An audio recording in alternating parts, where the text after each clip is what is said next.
Баурсак. Яка? Баурсак. Баурс. І де ти знаєш все?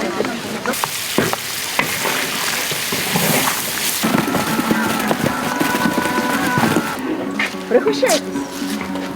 Це казахський хліб національний. Баурсак називається. У 13-й буде плов.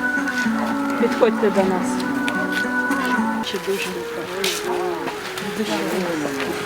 дуже гарячий. Дякую вам. Руки зігріються якраз. Да, да. Вы знаете, как душу греет вот такое отношение? Не потому что там поел, не поел. Когда вот слышишь, я вашу музыку и знаю интервью казахи, какие за Украину.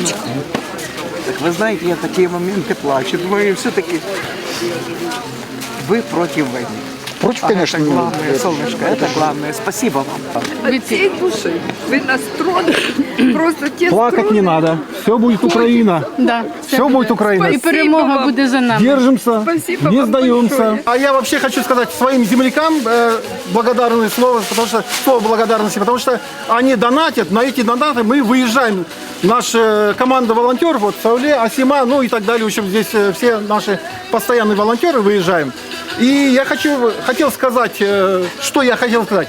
Друзья, это от этого плова вы не будете целую неделю ходить сытые. Самое главное – это душевная теплота.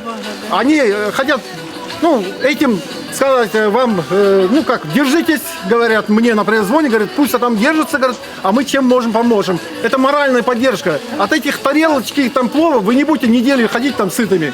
Вот так что, друзья, А помнить не будем опускаем. всю жизнь. А помнить будем всю жизнь. Спасибо, Вашу спасибо. доброту. Да, держим строй. Да, нос кверху, хвост с пистолетом. Слава Украине! Героям! Все.